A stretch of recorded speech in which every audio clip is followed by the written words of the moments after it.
Foram juntos no outro dia, como por mexia, no autocarro em pé. Ele lá lhe disse a medo: o meu nome é Pedro e o teu qual é?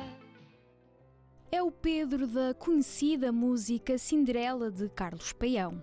Já foi a melhor voz nacional depois de, em 1980, ter participado no Festival Internacional de Pequenos Cantores. Lançou 4 discos e vendeu milhares de exemplares. Uma infância cheia onde ainda teve tempo para experimentar e praticar vários desportos. Teve Eusébio como treinador de quem ouviu dizer que não tinha jeito para o futebol, até descobrir a vocação no desporto automóvel. Fomos saber o que é feito de um dos pilotos mais internacionais do país, Pedro Couceiro. Eu nunca deixei de ser feliz por não ter chegado à Fórmula 1. Se uma pessoa fizer aquilo que gosta e se empenhar, vai aprender e vai tirar toda a mais-valia disso. Nasceu a 23 de março de 1970 em Lobito, Angola. Regressou a Portugal precisamente no dia em que completava 4 anos. Vinha visitar o pai, mas por cá ficou. Com o 25 de Abril à porta, acabou por não voltar a Angola. Mas vinha para o Estádio Nacional andar de bicicleta para tentar atrás do carro do meu pai fazer recordes de velocidade, para ver se conseguia fazer 35, 40 km/h, lembro perfeitamente, aquilo na altura era estonteante. Mas tinha um pai fantástico que também me levava a fazer essas loucuras. Um pai que vai comigo para o Parque Eduardo VII, que é ao lado de minha casa, com um carrinho de rolamentos, a um domingo, andar e descer, veja bem a loucura, não passa na cabeça de ninguém hoje em dia ver, acho eu, só um louco, passo o termo, e por isso deu-me asas para essas loucuras. Loucuras que lhe deram uma infância feliz. Cedo começou a praticar desporto. Tentou o futebol, mas a falta de jeito levou-o a passar pelo ténis, ginástica acrobática e natação, até que chegou ao karting.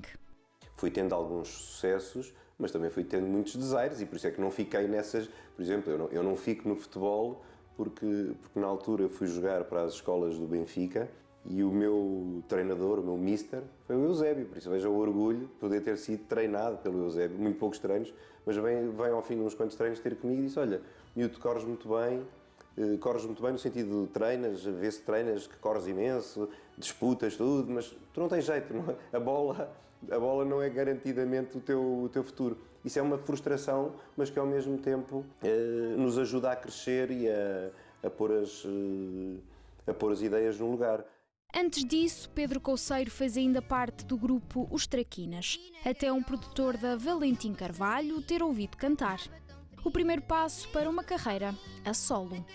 A partir daí gravou 4 discos e foi um dos cantores infantis com mais sucesso a nível nacional.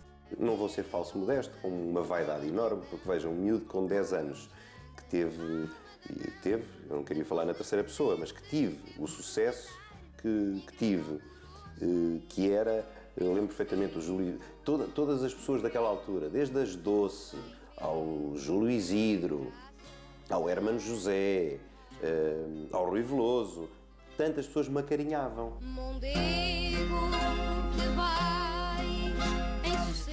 Foi um orgulho enorme, e é um orgulho enorme, porque com certeza eu não sou aquela célebre frase julgo que é do Ayrton Senna, que dizia que o segundo é o primeiro dos últimos, mas eu, em muitas coisas na vida, com certeza fui primeiro também, mas tenho um orgulho enorme, principalmente na categoria, neste caso das canções, de ter sido o primeiro dos últimos daquela geração. Estava lançado. Em 1980 apresentou-se no Festival Internacional de Pequenos Cantores com a música Eu Já Namoro, de Carlos Paião, e venceu o prémio de melhor voz nacional. A música é do Carlos Paião e a banda que me acompanha na altura e que faz o disco comigo, da Valentim Carvalho, são os músicos que acompanham o Rui Veloso, naquele célebre disco dele do hard rock, que é o primeiro grande disco dele. É o Ramon Galarza na bateria, o Zé Nabo, que é o baixo, que ainda hoje está com o Rui Veloso, o Mike Sargent, que era um viola também. E veja, por isso, para um miúdo de 10 anos, é um luxo, não é? E passado todos, uma pessoa não se apercebe, um miúdo não se apercebe tanto na altura, mas passado todos esses anos, não se olha para trás e só pode ficar cheio de vaidade. Um ano depois foi a vez de Voa, Passarinho Voa. E o passarinho voou. Durante algum tempo, Pedro Couceiro ainda conciliou a música com a entrada para o desporto automóvel. Mas quando a música se tornou em algo mais sério, a vocação falou mais alto e o piloto decidiu dedicar-se só ao karting.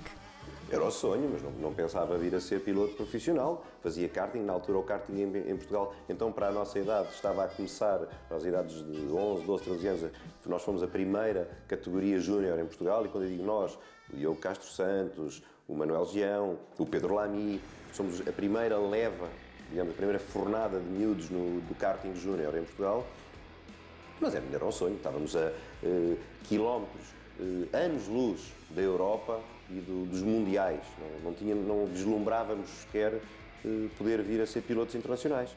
A par de tudo isto, ainda havia os estudos. Couceiro nunca deixou a escola ficar para trás, até porque não tinha escolha.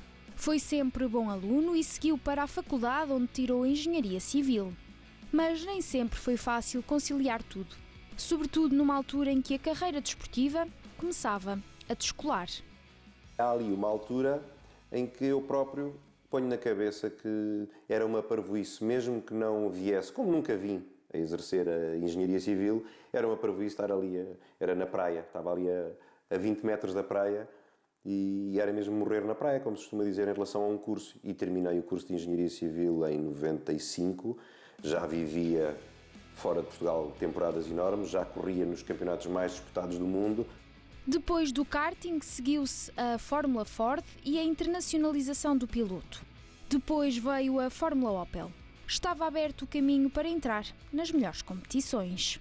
A minha internacionalização acaba por ser quando sou campeão nacional de Fórmula Ford. A teoria, depois que nós pusemos em prática, o Nuno e eu, foi sempre irmos pelo caminho mais difícil.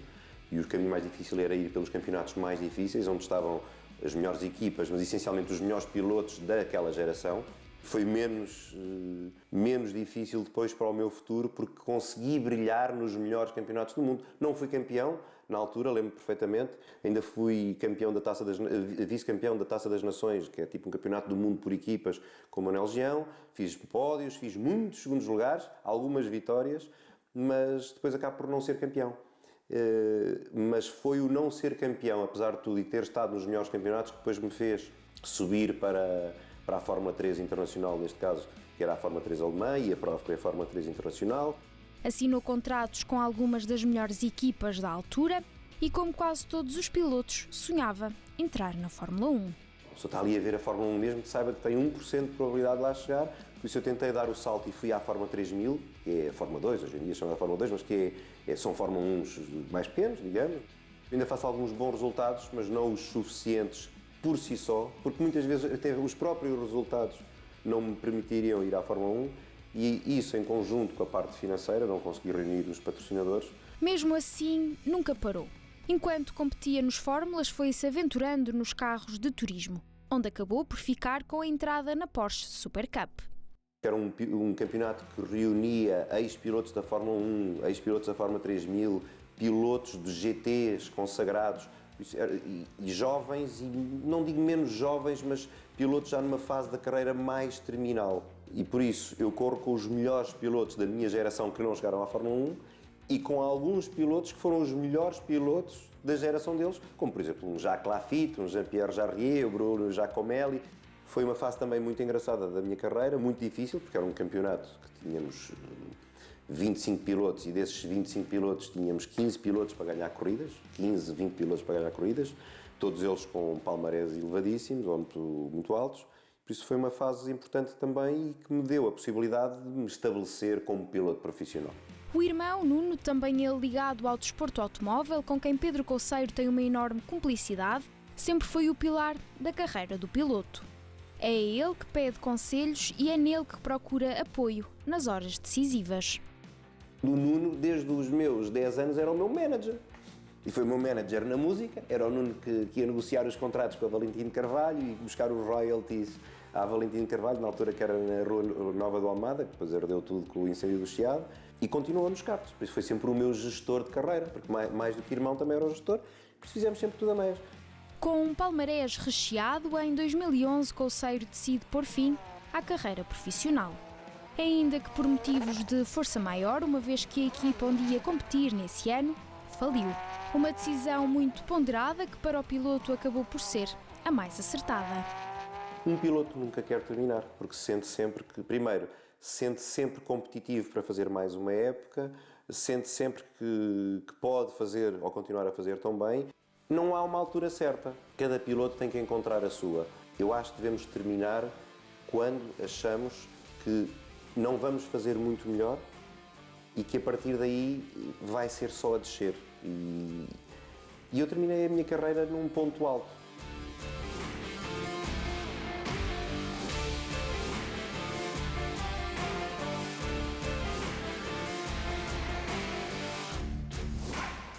E assim, em alta, deixou a competição para se dedicar a outros projetos. Chegou a fazer parte da agência Face Models de Fátima Lopes e lançou a história da sua vida em banda desenhada. Hoje continua ligado ao automobilismo. Co-organizador de vários projetos, como o Karting das Estrelas, é também gestor de carreiras de alguns pilotos, como Filipe Albuquerque, que agencia juntamente com o irmão Nuno na PNC, empresa que ambos fundaram em 1995. Hoje adoro gerir e sentir que estou a gerir uma carreira como a do Filipe Albuquerque, que foi o Nuno e eu que a gerimos e que pusemos o Filipe Albuquerque na posição em que ele está a nível mundial, que fizemos a equipa de karts com o sucesso que teve. Aquilo que fazemos com brio e é muito reconhecido. Este reconhecimento levou-o ainda a abraçar várias causas sociais. Foi o primeiro embaixador da Unicef, em Portugal, e em 2013 criou a Meritis, uma associação que apoia jovens ligados a várias áreas. Muitos dos miúdos que lhe falei que passaram a nossa equipa de karts, que eram porventura tão bons como o António Félix da Costa ou como o Filipe Albuquerque, que tiveram as carreiras que nós sabemos que têm, mas muitos desses miúdos ficaram pelo caminho. E nós, na altura, tivemos uma ideia de criar uma associação para ajudar esses miúdos. Criar um conjunto, tipo uma família de amigos, uma bolsa económica, se assim se pudesse chamar, para ajudar esses talentos. No meio de tudo isto, Pedro Couceiro tem ainda 2 filhas. O papel principal da vida do piloto. Ser pai é o papel, e por uma razão, porque é nós deixarmos o nosso legado, o melhor de nós, e tentarmos passar para o futuro aquilo que houver de melhor. São mais de 25 anos de carreira, agora no backstage. Ainda assim, de vez em quando, consegue matar saudades da competição como piloto oficial do Safety Car do Campeonato Mundial de Endurance. Mais um capítulo a juntar às muitas recordações de uma carreira de sucessos em Portugal e além fronteiras.